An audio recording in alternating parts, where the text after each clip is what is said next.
I too would like to acknowledge the traditional owners of the land. I've traveled a lot in recent years to Australia, and it's common to give an acknowledgement. So this is the kind of language that we used in Australia. I hope it's appropriate here. But I acknowledge the traditional owners of the lands where McMaster University now stands, on the Mississauga and the Haudenosaunee nations. I pay respect to their elders, past, present, and emerging. So to begin, in addition to honoring the land on which we sit, I'd actually like to tell you a story about digital fabrication in a place. The place is the cities of Champaign and Urbana, where the University of Illinois is located. And about a half dozen years ago, I was serving as Dean of the School of Labor and Employment Relations and had been involved with digital fabrication actually since the very first Fab Lab in Boston around 2001. My oldest son and I used to volunteer on Saturdays there. So I had some idea of what a Fab Lab was, and you're going to hear more about that. And I also had the idea that maybe we might put one on our campus. And we formed a small group of people, and one of them, a woman named Betty Barrett, was quick to say it needed to be called the Champaign-Urbana Community Fab Lab. The word community was important because it needed to be open to people in the towns, not just students and faculty on campus. And so for about 9 months, we searched to find a location that had parking nearby that would be accessible, that had, that was handicap accessible, that had exhaust capabilities for equipment to design and make things, and that was free. And eventually we found a spot. It was an old horse stable, actually the second building on the campus. It was built in the late 1800s. And a number of volunteer folks from the campus facilities crew came in and rewired the building and set things up. And in the space of maybe 3 weeks, $100,000 was spent on equipment that was installed and up and running. And we started to have classes and set up committees and create the social structure to go with the Fab Lab. And in fact, it took more than 2 years to get all of the social systems in place that went with the technology. My reason for telling you the story is threefold. First, we're going to be hearing about digital fabrication in Fab Labs, and so this is an early taste. Secondly, notice the two different time horizons. 9 months to even find a place and get people to agree, another 2 years to get committees and all the infrastructure running, to get it built into a campus budget and so on. 3 weeks for the technology. One of the themes of this talk is that the technology is moving at a very fast pace and institutions and organizations are slower. And it's a problem because that will be continuing, and we're already seeing the disjuncture between accelerating rates of technological change and slower rates of organizations and institutions that can keep pace. And the question that we'll get to before we're done is, what do organizations and institutions look like that can co-evolve with new technology? That's sort of where we're headed, and that's the second reason for telling you the story. The third reason is that there was a magic that happened in the Fab Lab. About 300 or 400 people each year would come in to design and make things. Almost exactly 50-50 of kids from the Boys and Girls Clubs in the community, adults, retirees, machine and tool, folks with machine and tooling skills, and all sorts of other folks, as well as students in design and engineering and material science and other areas. And the magic of people thinking of something, designing and making it was palpable. It was exciting to see. But there's something else, and this is also a theme that we're going to come to. Notice that this is not a workplace. No one was paying people to do this. They were making things because they were passionate about it or they needed it, but it wasn't paid labor. And so another theme that we're going to get to when we talk about the future of work, there's a lot of talk about how technology will replace jobs, will enhance jobs, won't touch jobs. We're going to introduce a whole other category, which we're going to call self-sufficient production, which is people making what they need without necessarily working for somebody else to do it. And that's going to change our thinking about the future of work, I predict. So, to get us started, I'd like to start where I'm sure all of these future of work lectures begin, which is with France in the 1400s. Let's see. So this is a tapestry from the middle 1400s, and you'll see it has the monarchy, it has the military, there's even a church in the background. And the reason for putting this up is that at the time of this tapestry, as far as we can tell, this was the first time that the word institution appeared in a Western language. It is apparently a word in Sanskrit, but what's interesting to me is that these institutional arrangements had been in existence for 500 to 1,000 years, and people didn't even have a word for them. They were so slow-moving, so fixed, so part of, like the fish in water, so part of the environment that people didn't even feel they had to put a name to it. Now, if we fast forward to the Industrial Revolution, what we have here is a picture of the shop floor of the Auburn Motor Company. How many of you have even heard of Auburn Motors? I have one hand. What do you know about it?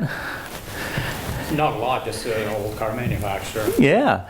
At the time of this picture, in Auburn, Indiana, which is where you can still go see the Auburn Museum, where the factory was, this was one of 140 car companies just in the state of Indiana. Pretty much anyone who was a carriage manufacturer was figuring out how to put an engine in it and become a car company. By the way, we're going to come back to that in terms of what's happening with today's technologies. But the reason I have this here is for two reasons. First, you'll notice that Auburn got many of Henry Ford's ideas, the interchangeable parts, the assembly line. He didn't quite get the movable assembly line. They were going from sawhorse to sawhorse. And even though Auburn was a great innovator, they came up with the first electric headlights that opened and closed and other kinds of things, they're now a footnote to history. And so the first point is at these historical inflection points, those who get the new system become the household names of a century. Those who get parts of it become footnotes to history. But there's a second reason for showing it, which is by the time of this picture, many institutional arrangements, trade unions, political parties, constitutional monarchies, boys' clubs, girls' clubs, a whole bunch of arrangements came into existence not in 500 or 1,000 years, but in 50 to 100 years, an order of magnitude faster. And the reason I want to emphasize that is now I want to take us into the present. What we have here are just some of the 20 or 30 books. There's almost a cottage industry of books on the future of work and future of technology. I picked these 5 because these are all people that have some kind of theory about this being a historical inflection point, starting with Peoria and Sable that says we're in a second industrial divide. Carlotta Perez said there's actually been 5 technological bubbles and each one has been a transition point. Eric and Andrew both argue that this is actually a second machine age. Klaus Schwab doesn't have as much theory as he does observation, but there's a whole industry about 4.0 technology that comes off of his book. And our book, you'll see, I'm going to argue that this is a third digital revolution. But what's important about all of these is they're all saying that this is an inflection point, another historical point. And the key that I'd like to emphasize, by the way, for those of you coming in, there's more seats on this side, and it's okay to come all the way around to get there. The important point that I'd like to highlight is that in the current age, at this historical moment, we are seeing institutions changing not in 50 to 100 years, but more like 5 to 10 years. And so the pace of change is an order of magnitude faster. And so the subtext, and will soon be the main text of my talk, is how do we navigate and have a society operate effectively at a time when the rules of the game, the very institutions in which we function, are changing at an accelerating pace. So it's with that in mind that I'd like to say a little bit about technology. Elon Musk, who is, of course, in the news regularly, when he built his Tesla factory, was very ambitious in saying it will be the most automated auto factory in the world, and that we really don't need humans anymore to build cars. And of course, it just took 2 years for him to say, really, people are important. And of course, this is a lesson that we've learned over and over. GM tried to build its fully automated $6 billion factory 30 years ago, and the thing failed miserably. And then there's a succession of folks who have had to learn this lesson over and over. The Japanese have a term of people giving wisdom to machines, in which people and machines, in a sense, are assumed to work together rather than one to replace the other. And that's certainly where I want to go with this story. But let me just take another point just to drive the point home a little further. This is a picture from the 1950s of what people imagined the babysitter of the future might look like. And of course, we know how it really turned out. And my point here is not only do we underestimate the human side of technology, but there are always unexpected twists and turns in the journey. So I'm going to be sharing with you insights into a 40-year roadmap with digital fabrication, but I want to be very clear that there are many ways that this could turn out. This is not a technologically determinist talk. In fact, the punchline of the talk will be that we can shape the technology, and it's easier to shape it earlier on. This is the time to be having these conversations rather than waiting till later. So there's a lot of talk about a lot of technologies that are impacting work.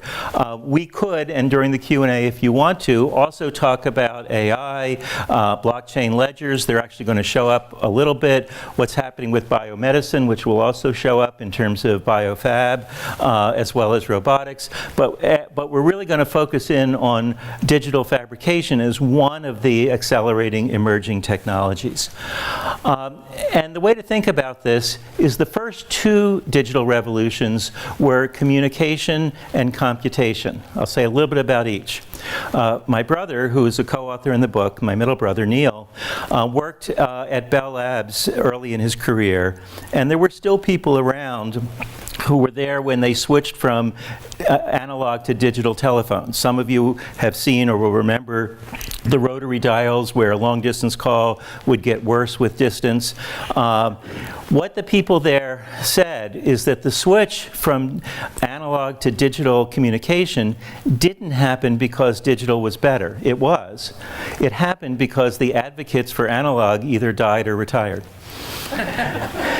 And so that's, again, a clue for the human side of this story.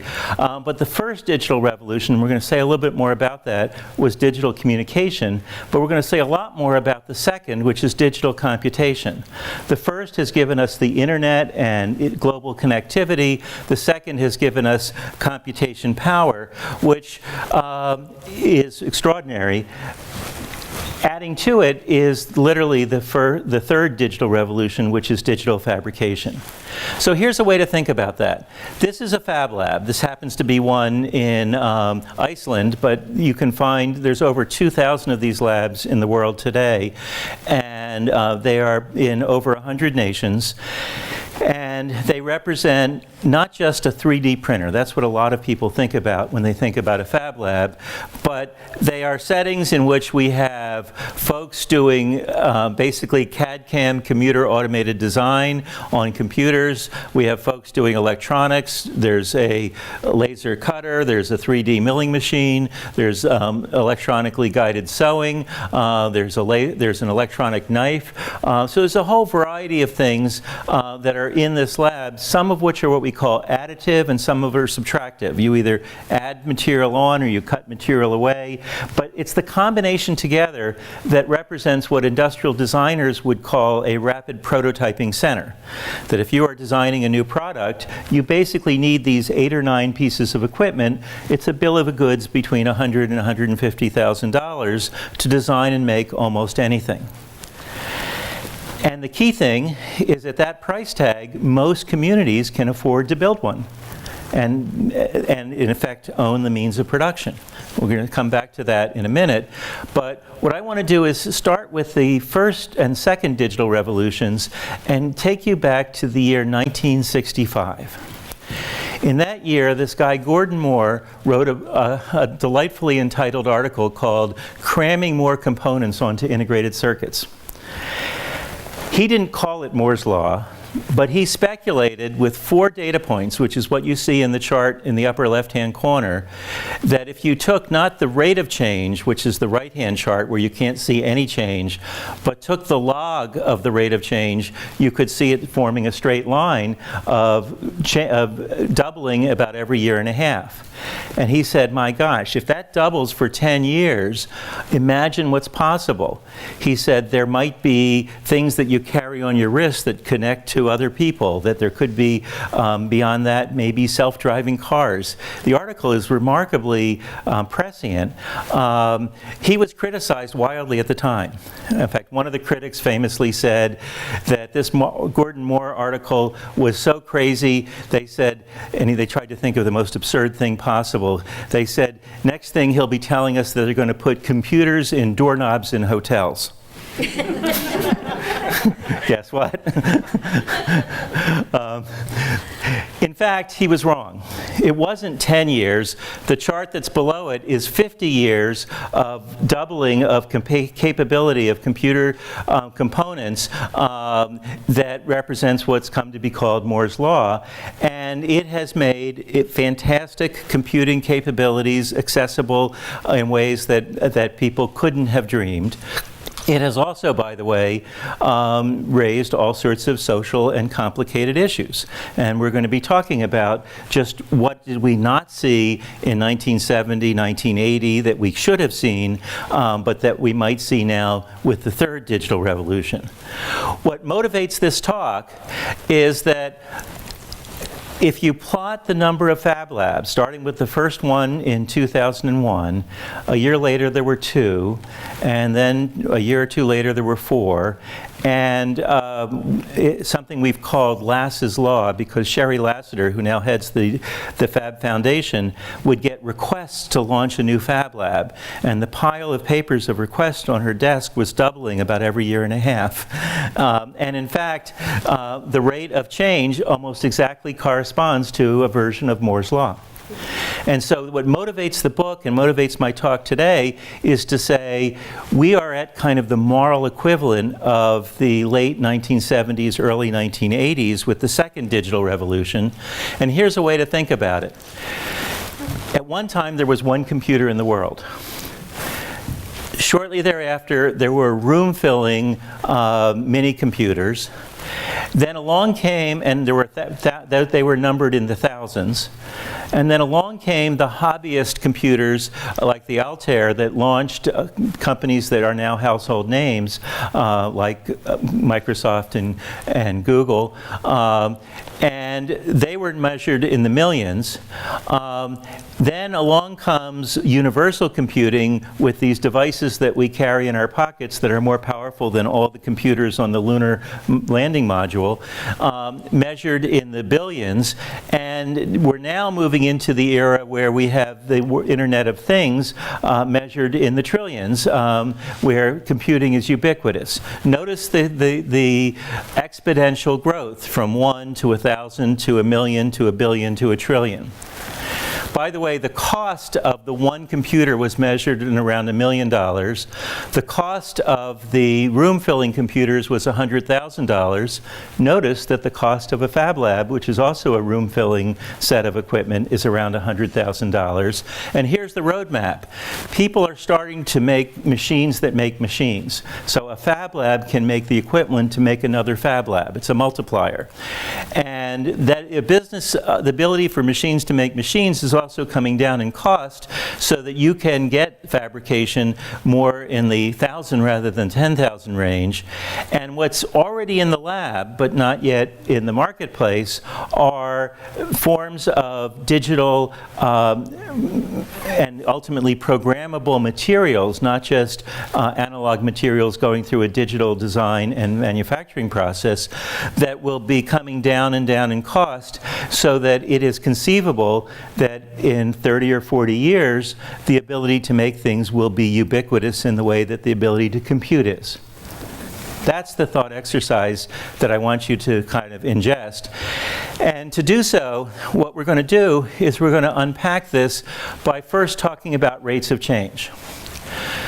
If you go in the United States to our Department of Labor website, and you have similar projections in Canada, they will tell you that the folks who are working in the leisure and hospitality industry are 15 million, and it will grow by, in a decade, or just now under a decade, to around 16 million.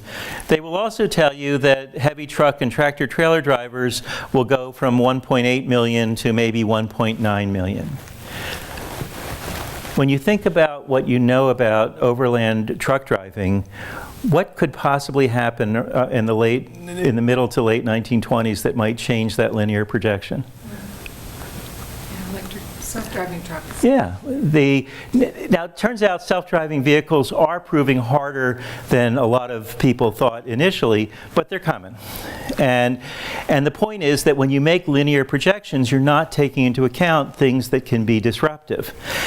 And so the way of thinking that, in a sense, we're going to is that if you look at the folks who are in alternative work arrangements, this is US data, from 2005 to 2015, those arrangements grew not just by a small percentage point, but by 47%. And even though the estimates vary widely about platform employment, and there's folks here who are doing great work trying to document and understand platform employment. But what catches my eye isn't whether it's 1% or 0.5% or by some measures maybe more, but more that it's gone from 0 to something within a 4 or 5 year period. And so the key thing, that the reason we worry about these platform jobs is intuitively we know that that's a very fast pace of change, and if it continues, it becomes very consequential, even if it's a small percentage now. And so we're starting to think exponentially, and that's what this is about. And to go into that, I'd like to tell you, we'll go back a slide in a second. Tell you two stories about people who are living with these accelerating changes. It takes 3 clicks sometimes. First, Blair Evans. Blair is an MIT alum. He was very successful as an auto engineer and decided to dedicate himself to revitalization of an area of Detroit, about 20 acres, that was a food desert, had high unemployment, lots of people who were coming out of prison and couldn't get work. And what he did is he built a central Fab Lab and a series of satellite labs, and he taught people how to use the equipment to make food hydroponics so they could make food for themselves. People who are homeless, they're figuring out how to make tiny homes. And his framework, his model, says 1/3, 1/3, 1/3. A third of the time, you're going to still need to work for someone else to earn money to buy things that you can't make for yourself.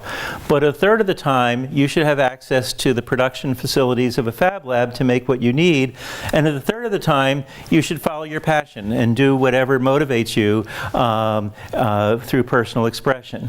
There's a lot of people that say the way we deal with new technology is by creating some kind of standardized base income, a universal wage of some kind, which deals with money for people who are being displaced, but doesn't deal with dignity and meaning. And what Blair is about is making sure that a third of the time we're talking about dignity and meaning of personal expression, not just working for a wage. So that's the vision that he has. That's been going for a couple of years. And if you Google his name, or Insight Focus is the name of his lab, it's an amazing story. It's still early, but that's the Blair Evans story. Next, I want to tell you about Renee Fredericks. She runs the Cook Inlet Council's Fab Lab in Anchorage, which also has satellite facilities in more remote and rural parts of Alaska. And she will tell you that supply chains don't always reach people when they need to repair a snowmobile or what have you. And so partly the Fab Labs help to do what supply chains can't do. But more importantly, when they first put in the laser cutter, some of the elders said, this is a new way, it's not the traditional way of doing scrimshaw and other kinds of art. And a lot of the kids said, but you use a Dremel tool, you don't just use a hand knife, this is just a fancier Dremel tool. And very smartly, they built their lab with seats for the elders doing their traditional crafts, side by side with seats for the youth doing their CAD/CAM design projects. And lo and behold, there started to be these intergenerational conversations that were about preserving and advancing culture, not replacing culture. And so the Fab Lab is a vehicle by which culture is actually created and extended, not just something that's destroyed with technology. But what's interesting about both stories is that in the most abandoned urban centers and the most remote rural locations, that's where the institutions of society that might resist change are probably the weakest, and where there's the greatest potential for new arrangements to emerge. In the Cook Inlet Council, they have century-old traditions of barter and exchange. And they're starting to add to it blockchain ledger to track who's helping who in what way. And we're seeing this in a lot of Fab Labs around the world, in which forms of exchange, ancient traditional practices, are merging with modern technology to create sort of market alternatives that are enhanced by the blockchain ledgers. And so, to push this point a little further, I'm going to introduce you to the term self-sufficient production.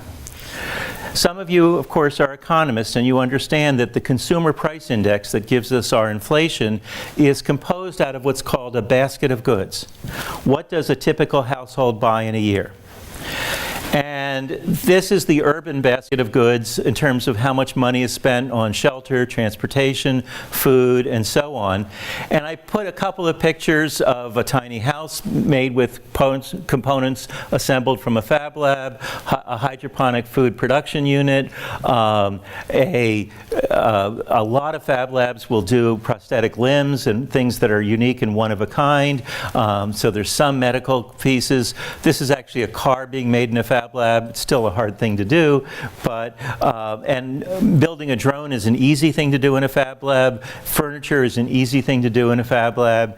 And if you look at the list, probably the capabilities of a Fab Lab are strongest when it comes to education, digital literacy to design and make things, furnishings, recreation, sometimes apparel.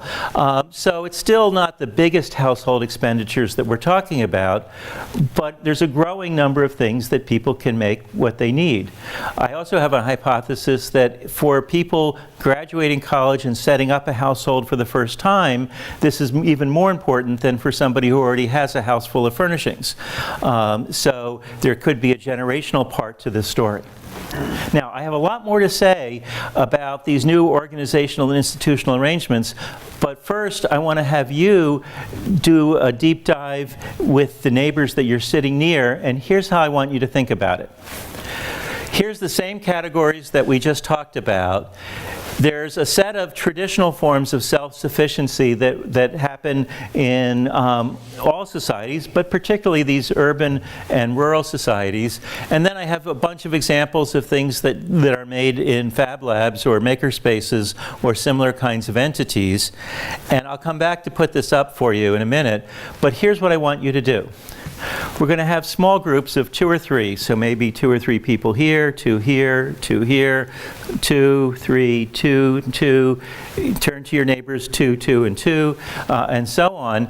So in small groups of 2 or 3, what I'd like you to do is to extend your mind to 10 years from now. Assume it's the year 2030. This technology is moving at an accelerating rate. So let's assume that in every neighborhood in Hamilton, there's a Fab Lab. Not a big stretch, because we're seeing them showing up more and more in places. There's a bill going through the US Congress to say every congressional district should have at least one Fab Lab or makerspace. And here's the question. When you look back at the basket of goods, you can see it right here. What percentage of a new household will people be able to design and make for themselves? Do you think it's 5%, 10%? I'm going to actually ask you for numbers, for 15, 20, 30. How much do you think people will be making for themselves? And then secondly, how, if at all, will society's institutions change as a result? And just to push this point a little further, if this technology goes in one direction, we could be looking at Amazon fulfillment centers that have mini Fab Labs that break their dependence on supply chains and fabricate what you need on demand when you need it. Call that a scenario that continues to replicate the current social order. Or it could be that these self-governed distributed labs are sufficiently capable that cities don't have to be as dependent on the global supply chains, and the ownership of the production is at the community level. There are now 20 cities that have signed the Fab Pledge. Barcelona was the first, and in which they've said by the year 2040 they want to be entirely self-sufficient, making what they need rather than depending on bringing things in. So there's a movement happening. And I'm asking you, in Hamilton, in the year 2030, what's the number for a new household? What percentage of the basket of goods for someone setting up a household do you think they'll be able to make for themselves? And that's take about 5 minutes for that conversation with your neighbor.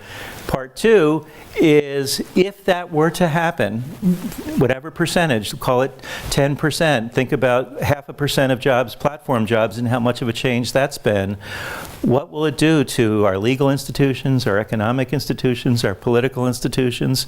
See where that takes you. So, turn to your neighbors, start the conversation. In about 10 minutes, I will interrupt you and we'll lift it up to the full group, but start with your neighbors. Go for it. Okay, stop where you are, stay where you are as a group. In a minute, when we talk about the implications, we'll come around with a microphone and we'll have you hold up your hand, and we'll just bring the microphone to different people so that you can hear. But first, let me just do the quick poll.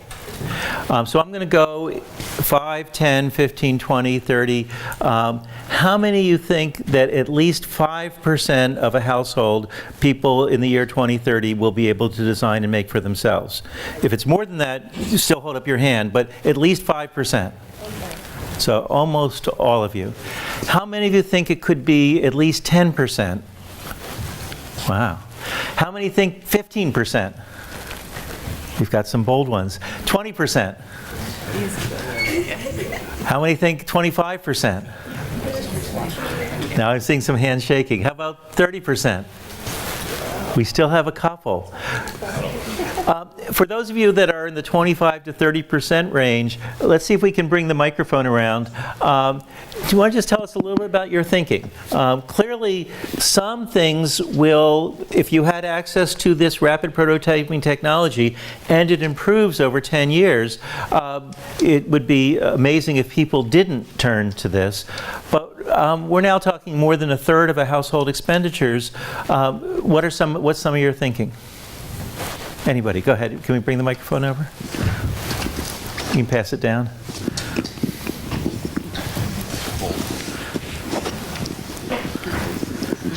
Hi. So I think at least 20%.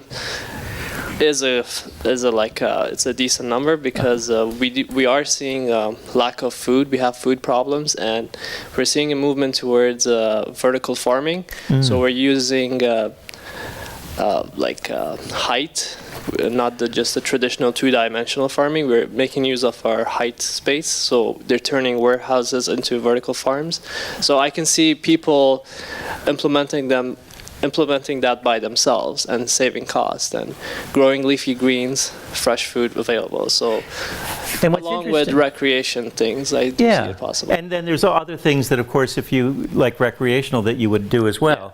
But what's interesting about your example with vertical farming is that some of that could be done by individuals, some of it could be done by neighborhoods or communities. And so we're going to get to the implications in a moment. But with that means there has to be some kind of community organization that co-evolves with the technology. So let's talk about that. Again, hold up your hands. Anybody, what social systems by 2030 here in Hamilton, Ontario, might you also imagine we might be seeing that would be companions or co-evolving with this technology? Either points of stress in which the institutions aren't doing what they could, or innovations that you think might be emerging that would be enabled, and I'll motivate it, for over 200 years to control capital, the means of production. You had to have more and more capital concentrated, which led to vertical hierarchies and ultimately multinational organizations, and those aren't going away. But we're talking about something that's more decentralized, that might be part of a blend in a new way. What would that look like? Is that a hand here? Yeah, can we pass the microphone? I'm wondering whether, I'm from the arts, so I'm a techno business peasant, but I'm wondering whether... And by the way, the arts play a huge role in this conversation. The literacy involved in designing and making things, what we've seen in Fab Lab after Fab Lab is people come from the humanities and particularly the arts and have a field day. But go ahead. Well, I was wondering whether the spaces would be from the margins, in the sense that, for example, in Hamilton, from the large population of disenfranchised, disemployed communities, in other words, where the need is there, on the one hand, and from pre-existing communities like our Indigenous communities, or even the university as a community rather than as an institution, might be sites. No, that's a really important point. So you have, a whole generation of people from the steel industry who are dislocated but have technical skills, have familiarity with machines and tools, and they may come in here and say, I can make what I need for myself even without having employment, and suddenly that's a whole thing. And as you say, there are clusters of artists and other communities in Hamilton, as well as the university. And so there's a variety of things that might feed into this conversation that reflect the culture and character of the community. I'll give you an example of that. In Pittsburgh, about 10 years ago, a small group of mostly middle school and high school teachers got together and had a pancake breakfast in which they were just talking about how kids aren't learning the way they used to. Now, every generation says that. But in particular, they were interested in project-based learning that you can do in a makerspace or a Fab Lab, where you come up with a project and you learn math and physics and other things in order to design and make something without actually being taught. It's just in service of the project. And after the breakfast, they said, we need to have another one because so-and-so needs to come and so-and-so. Eventually, there were 17 breakfasts, and it grew to 2,000 people that launched an initiative called Remake Learning. There are now over 100 Fab Labs and makerspaces in Pittsburgh, and at all age levels, from K through 12 through the community colleges and through Carnegie Mellon and the University of Pittsburgh. It's a whole ecosystem that has grown up now with project-based learning, and it's not an accident that it's also become a center for robotics, for spin-off businesses and the like. And so by reinventing learning, they really created an ecosystem that took what was an old steel town and has now become an extraordinary technology town, with the restaurant scene and all the other stuff that the creative class brings with that. So what you're talking about in terms of touching many different parts of a community, there are stories like that happening. What else? Can we get the microphone up here? I was going to say that I'm part of the education system. I work at Faculty of Ed at Brock University. And we have, that was really interesting. I didn't know I was going to be into this tonight, but the makerspace concept we have happening in every classroom that all of our teaching candidates are actually going to. And so we bring all sorts of schools together in Hamilton or whatever, and we bring them into a makerspace concept where kids have access to all sorts of different kinds of components, things, wood, blocks. You just imagine it, it's there. So we set up the gyms with absolutely everything, but that concept where we're teaching our teacher candidates about that is really moving into every classroom in Ontario.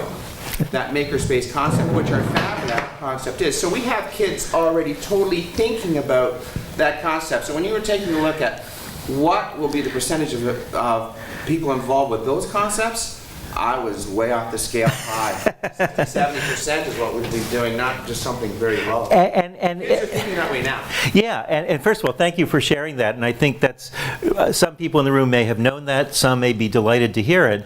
But just imagine what that does to the whole region in terms of, first of all, the pride of being able to make what you need. That alone is the dignity and meaning of work in its most basic. But also the fact that it cuts the dependence on the global supply chains, it builds local self-sufficiency, and it also will create forms of innovation that we just can't even imagine. Let me say one thing about this, though. There are 2,000 Fab Labs. They are not 2,000 separate, and there's about 2,000 makerspaces and other similar things. So 4,000 to 5,000 of these facilities worldwide. They are not islands. That most Fab Labs have the same bill of goods, they're digitally connected to each other, and so people are sharing designs, and because they have similar equipment, a design of a Fab Lab in Japan can be made in Brazil or other places, and also they're sharing information about the properties of materials. So when does something burn, when does it create toxic fumes, you need to know some material science as well. And so in a sense, people are locally self-sufficient but globally connected to make all this work. Let me take one more comment. Anyone see anything that they're worried about in terms of the institutions being able to keep pace with what we're describing? Do you have any worry beads? Let's bring the microphone up here.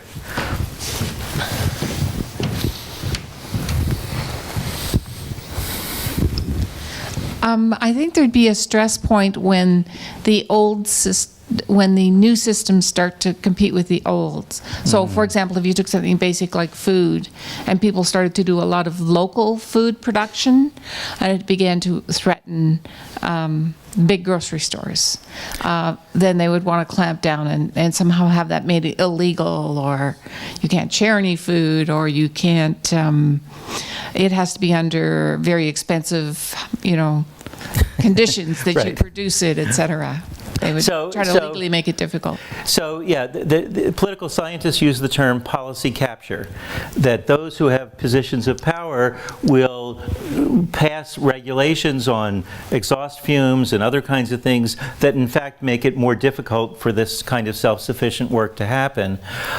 There are some commercial businesses that see the handwriting on the wall. So the folks at IKEA, who for their business model you could say is deeply threatened by this capability, because today you can make IKEA-like furniture in a Fab Lab, but what they're doing is they're saying some things like connectors and certain components are harder to make than others, and so their business model says over the next 20 years they want to be the universal source of modular components to use in Fab Labs and to build on this capability, not to be displaced by it. And so what we're going to see is that there will be some companies that will see a business model that scales with the technology, and you're right, there are others who will be threatened by it. And in a sense, the reason for today's talk is to anticipate that, see that, and help to manage the transition, rather than to have it becoming a contested terrain that is suboptimal. So I'm going to open things up for Q&A further in a few minutes, but I want to actually take this last thought, which is what could go wrong, and push it harder, and then give you a final thought that's meant to even take our thinking into a whole new place. So after about 5 or 6 years with the first couple of Fab Labs, and my brother Neil was really the progenitor of these things. He runs the Center for Bits and Atoms at MIT. I said, you got to have a charter. Organizations need some kind of guidance or structure. And so he wrote a charter. And it's a good charter. Every year there's a Fab gathering. 2 years ago it was in Santiago, Chile. This year it was in Egypt. And actually next year's Fab gathering will be in Montreal in August of 2020. So put that on your calendars. But he wrote the Fab Charter, and at the Santiago meetings, I was in a workshop on governance of digital fabrication that we were holding, and I put the charter up, and immediately one person said, I love the charter. Every new person in our Fab Lab is given the charter. We have them read it, and it's a great resource. And immediately someone else said, are you kidding? The charter doesn't deal with any of the problems that we face. It's inadequate, it's lightweight, it doesn't govern anything. And a third person said, well, there are some things about the charter that we like, but in fact we have work to do. And there was a whole conversation that it got launched. And of course I put up here some questions that those of you in labor and employment relations will relate to, that, you know, this is not a workplace, it's a community center. And so there are questions about who makes decisions, how do you ensure fair treatment, if there's discrimination, can somebody file a claim or get redress of some kind, and so on. And so partly I want to say yes and to some businesses will be threatened, because there's even a question as to how do you govern the space. Institutions need to do two things. They need to create value and they need to mitigate harm. The institutional arrangements around makerspaces and Fab Labs spend 99% of their energy on creating value and very rarely have conversations about mitigating harm. And what I want to suggest is that harm can happen. One of our former neighbors, when we lived in Boston, this is our third time in the Boston area, but when we lived there, previously we lived right near a fellow who's a noted futurist, Ray Kurzweil. And he has written a book called The Singularity, arguing that in the year 2046, people and machines will become indistinguishable. It's kind of scary thought for some people. We know how the machines feel about it. But he made that projection not based on science fiction. He had 100 indicators, like Moore's Law, that's one of them, that he was tracking 20 years ago when he made this prediction, that if they continued to change at the rate of change that they were, this is what would be inevitable. And we had dinner together not too long ago, and I asked him, how are we doing on the 100 indicators? And he said they're all on or ahead of schedule. So the answer, and then I said, well, what do you worry about in terms of the institutions? And his comment was that medical ethics review panels, which are the only institutional arrangement that is oriented towards the biological advances that he's focusing on, are totally inadequate for what's happening with the technology. And what's happening with fabs is we increasingly see people experimenting with biofab. So the thought exercise, my youngest brother, who is a co-author in this book as well, he says, just imagine the group of sort of fraternity students sitting around in the basement with their CRISPR machine to see who can make the most deadly virus. And so, you know, when you look at what biofab can do, the Fab Charter suddenly looks very frail in comparison to where this technology can go. So the final thought that I'm going to ask you to think about is Legos. Why do I put Legos on the screen? Well, it turns out that the underlying science of digital is that you have modular bits, bytes, or packets that are assembled and disassembled that become the computation or the messages that travel through digital communication and digital computation. What's important is that when you reassemble them, there's this thing called error correction. So essentially you count the relationship among the bits or bytes or packets 3 times, and if at least 2 out of the 3 times it's where it should be, you say you got it. And from the point of view of digital communication and computation, that becomes the essential glue that holds things together. It's a different logic than the logic of mass production, the logic of the last 2 centuries of the Industrial Revolution. And the thing to think about is that what is the social equivalent of error correction? Because we already see the modularization happening. We see careers becoming jobs, becoming tasks. We see hotels becoming, you know, B&B locations. We see lots of things being broken into smaller modular pieces, and that's what digital technology enables. It's not going to slow down. It's going to be happening more and more, that more and more work, more and more aspects of our economic system will become more modular because digital enables it. The question is, and this is the key question, at this historical juncture, not 20 years later, how do we think through the safety nets, the checks and balances, the equivalent of error correction on the social side, so that the social fabric doesn't get modularized and broken down, but can in a sense be constructed in new ways that co-evolve with the technology? One piece of it that draws my attention is what I call lateral alignment among stakeholders. What do I mean by that? Last year, in 2018, Fortune magazine made its list of the top 50 leaders in the world. 4 things on the list caught my eye. #MeToo, #NeverAgain, the West Virginia teachers, and the Olympic gymnasts. Those are all laterally aligned, digitally enabled movements, initiatives, consortia of various kinds. When President Trump in the US pulled out of the Paris Climate Accord, 1.5 months later, 350 mayors said, we're still in.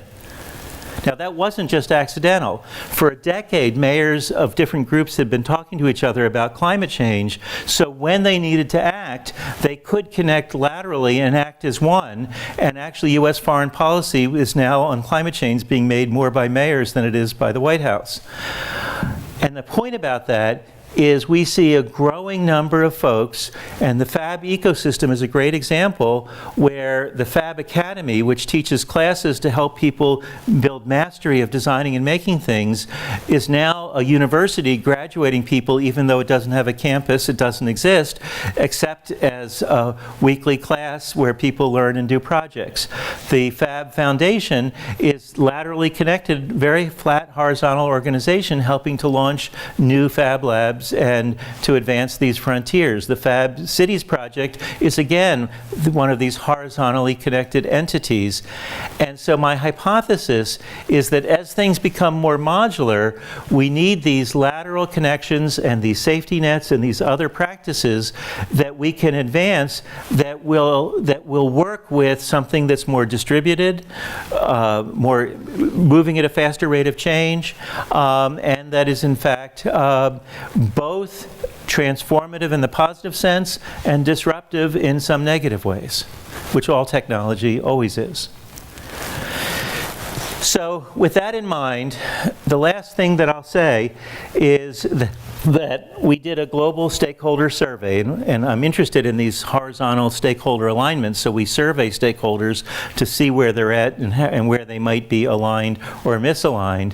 And one of the things we asked the Fab community in our survey is if you could use a phrase or metaphor to summarize your view of Fab Labs or other aspects of digital fabrication, what it would be. We just went through the data set and picked out quotes that we liked, and then I actually went back and saw what country they came from, and they were actually from all over. But you can see what the ecosystem is thinking. I put a global map that was deliberately upside down, since this is turning our world on its head. And with that, I'd like to pause, first to thank you for the journey, but we still have quite a bit of time. I think this ends at 7:30, so I'd like to now shift gears, open it up for any questions or comments that you might have, and at the very end, I'll have a concluding thought to share with you. But it's been a pleasure to take you into the journey of digital technology and digital fabrication. I'll pause here and then we'll open up for questions. But first, thank you.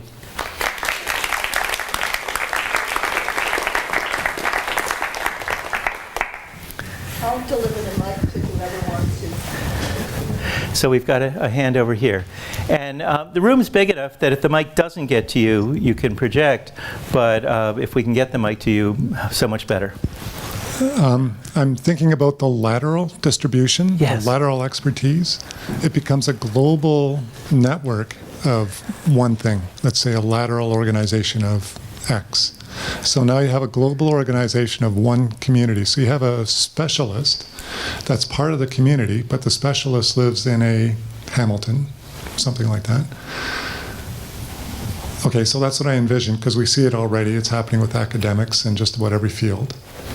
But how do you control and tax that? Like now you've got a central federal government that needs to tax something like that. So, you know.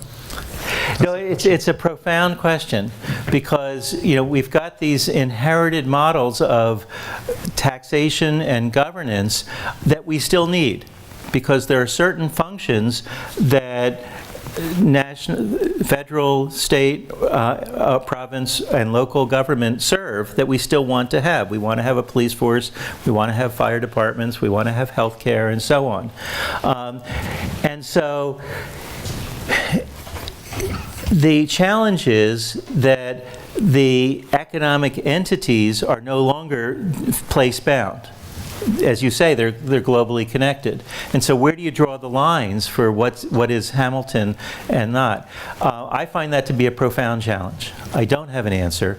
What I will say is that with taxing goods, we at first said, well, if you buy it on the internet, you don't have to pay taxes, and then people did figure out if it's showing up on your doorstep, you do pay taxes wherever it shows up. So there may be something like that. But the other thing that I would say is that if more of what you need is made only with the cost of raw materials rather than with all of the packaging and distribution that goes with the global supply chain, the actual cost that it takes to run a household may be lower, and so the tax burden itself may be lower. But I think it's a really good question.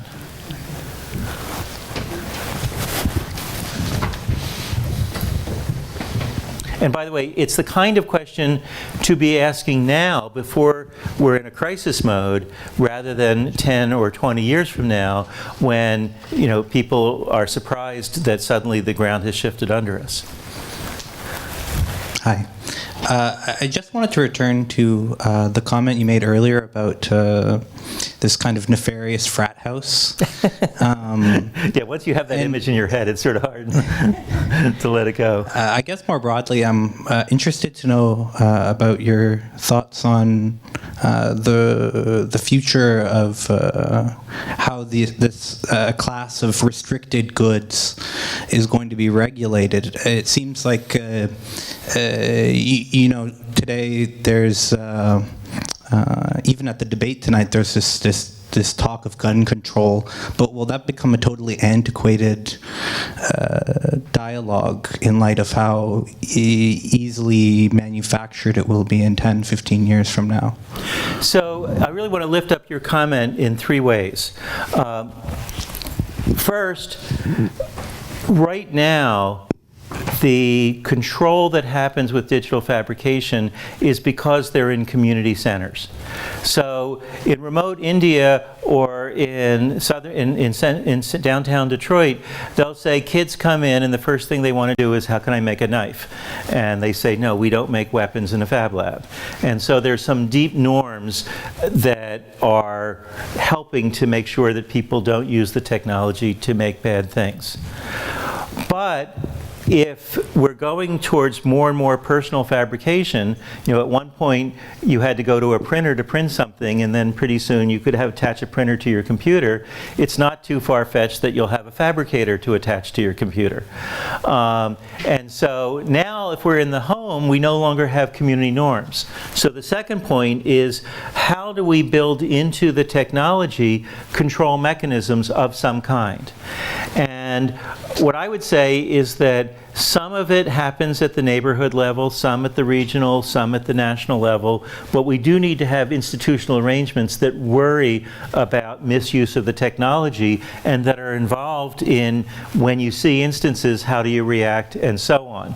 So there needs to be more of a robust, multi-leveled institutional structure that is part of mitigating risk.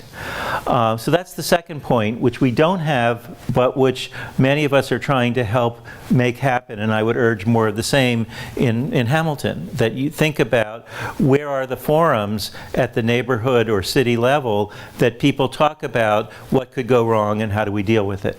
So I think that doesn't solve the problem, but it helps. The deepest level is the most complicated, which partly there are certain products that have to have certain safety properties. And in industry, you actually have ways of attaching serial numbers and control points so that you can trace back for safety if something goes wrong, what happens. And in a sense, we need to build into the software that we use to design and make things ways to say that if you're making a part or a component or a product that has safety implications, there are certain things that automatically get triggered with the software so that you basically know how to use it, and you're doing it in ways. It could be as simple as a skateboard that doesn't fall apart and give you a broken arm, or something that's producing a weapon of one kind or another. And so, if we had known today about weaponized social media in 1970 or 80, we might have said social media always needs to have social control attached to it, mechanisms for user groups and communities to self-govern their space. We might have urged a different version of digital computation and communication into existence if we had been thinking hard about the things that we now see that can go wrong. And so I don't know all the answers, but I think some of it is in software and some of it is in social systems that we need to be asking ourselves, how do we build in mechanisms to mitigate risk? So it's a really good question. I'm just curious about the source of all these raw materials, to make all these things, and is the vision also that these materials, like let's say you make that skateboard, but then we don't want the skateboard anymore. Is it completely, can it be like brought back to its original, so it's like a closed loop, so that there's no garbage, So I love that question. The mayor of Barcelona, when he launched the Fab Cities initiative, he said our city is a conveyor belt for garbage, that packaging and materials come in, we use them, and we throw most of the stuff away, and very little remains. Mostly we're a conveyor belt. And partly it was motivated to change that. There's a woman at the University of Santiago, Alicia Gramowicz, who has launched a website that basically is designed to encourage people to use local materials in digital fabrication and to capture the properties of those materials. So if you live near a forest, you would use wood or tree sap or other things. If you live near a desert, there's things you can do with sand. Different materials have different properties, and her goal is to say most of what you design and make should be made not with imported plastic bits that you melt down and rearrange, but with materials that are locally available. Now, most companies view the properties of materials as their most closely guarded secrets. And so the idea of making publicly available information on that is quite revolutionary. But the even deeper thing, and this is where it gets to be, it'll sound like science fiction. So at Neil, my brother's at the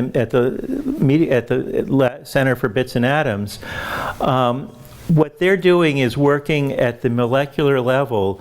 You and I, we're all made of 21 amino acids that combine with different properties.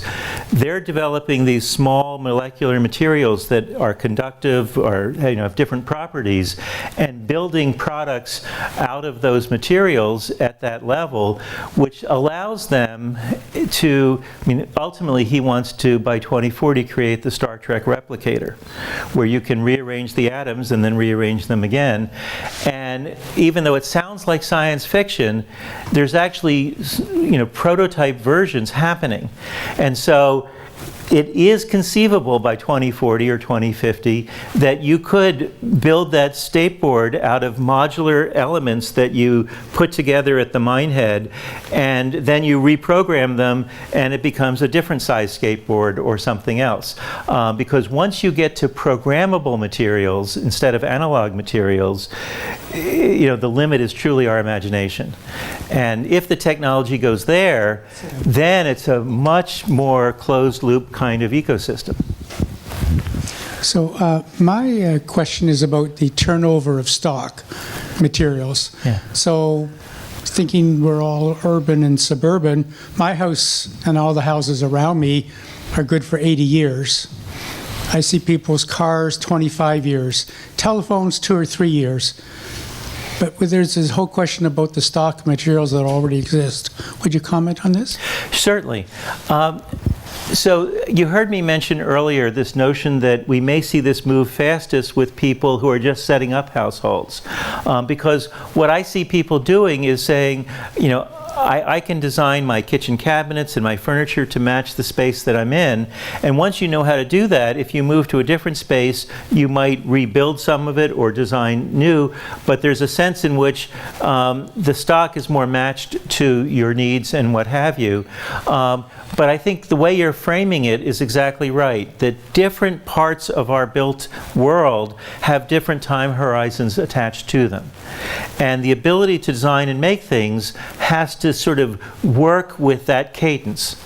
And so certain things that you make more often, toys at a holiday, would be quickly repeated. Certain things like furniture for a house might be measured in decades rather than years. And so the kind of thinking that we'd like to see, in a sense, is whole communities looking at their stock and looking at the projected needs, and do you have the productive capacity to meet those needs? So it's a different way of thinking. So I see a hand here and a hand here. Yeah. Currently, how do Fab Labs are dealing with proprietary technologies, or how do you envision that being kind of explored in the future?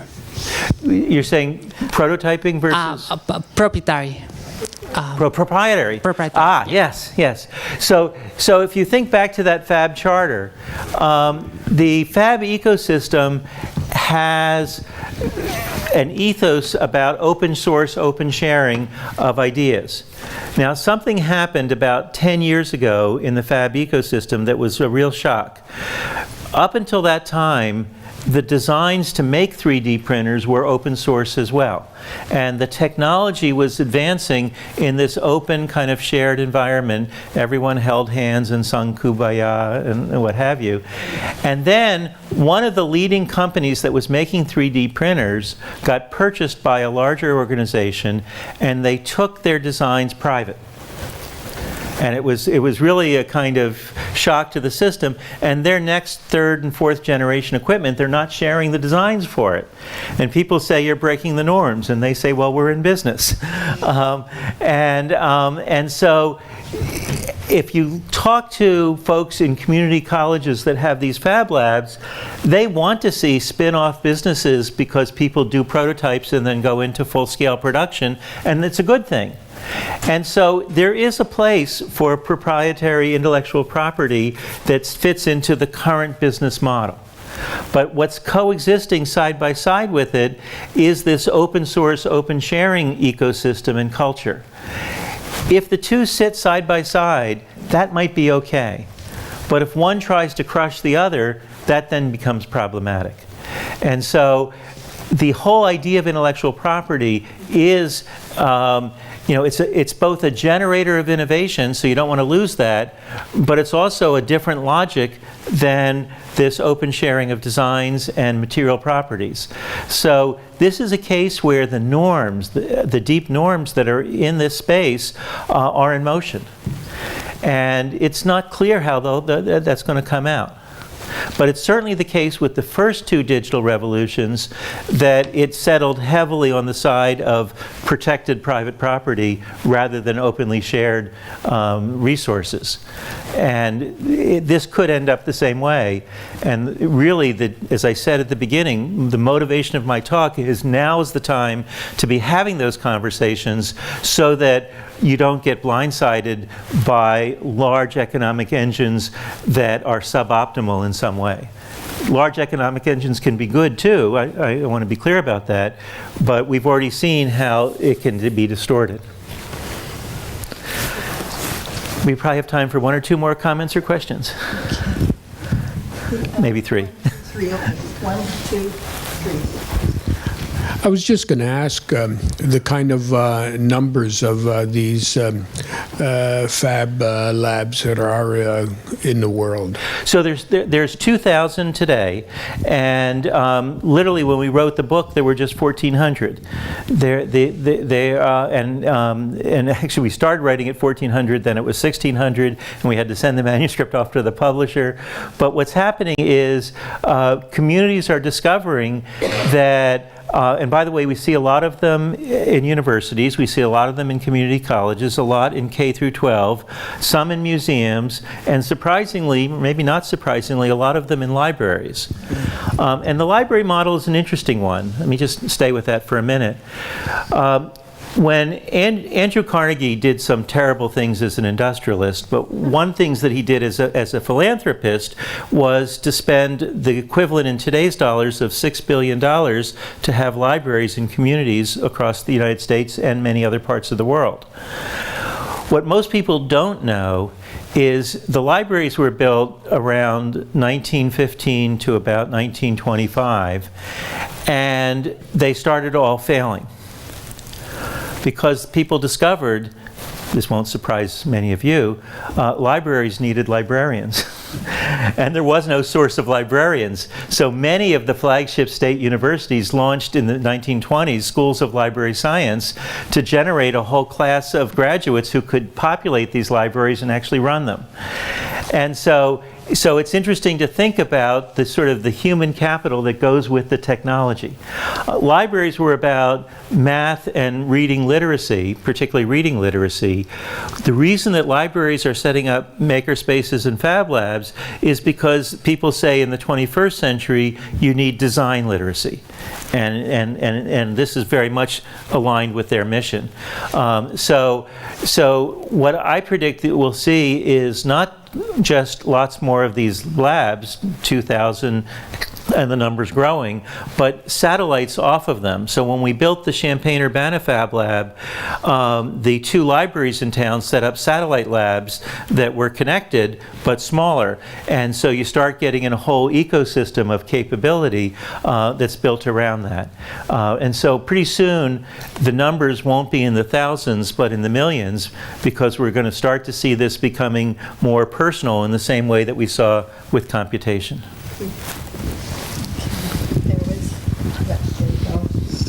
Do you see cities as a form of community acquiring a whole lot more power because of this kind of localized independence and becoming bigger centers that way, politically and elsewhere? I think it's a great point. And states and federal governments aren't ready. But you're right. If cities have more self-sufficiency, literally, the phrase is owning the means of production, it will be empowering. Now, 15, 20 years ago, both the U.S. and the Canadian economy shifted from majority manufacturing to majority services. With this productive capability, we're talking about self-sufficient production. The piece that I'm interested to see, and it gets to what cities can and can't do, is if you attach to it mechanisms for barter and exchange on services, then you start to get into a whole economy that works.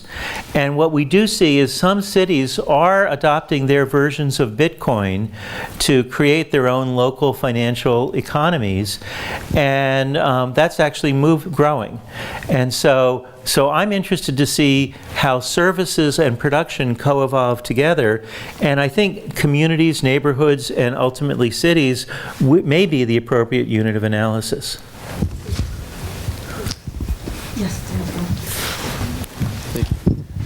I was just wondering if you could just tell me, in your opinion, how do you think digital fabrication or revolution relate to economic or technological sustainability?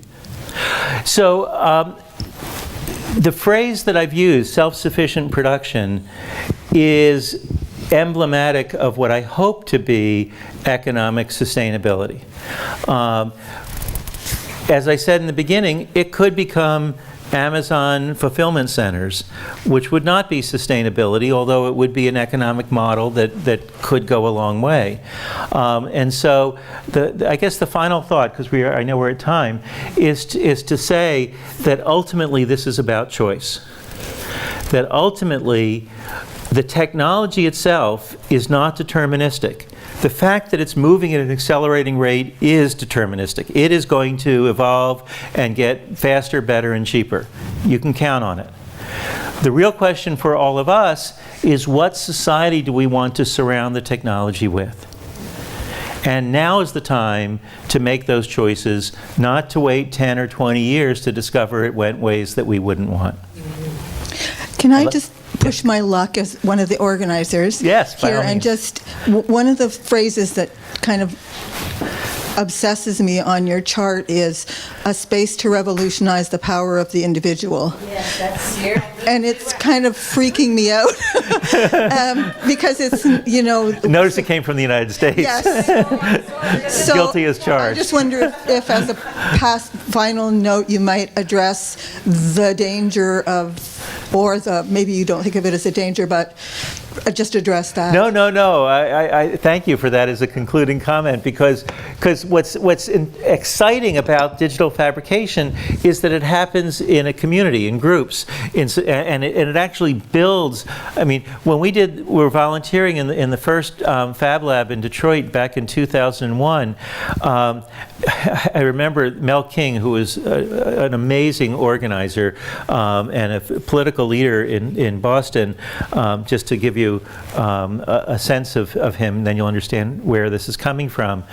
He was the first person who invented the idea of community control of cable television. So he was in Boston politics when the first cable television contract was being led, and it was one of the first ones in the United States.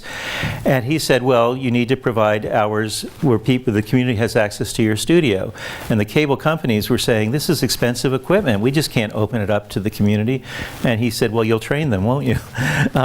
And his response specifically was that the rear wheels of the train won't catch the front wheels unless something dramatic happens.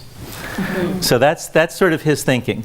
And so he set up the South End Technology Center early on, originally to teach people how to repair computers. His model was repair 5, you get to keep the 6th.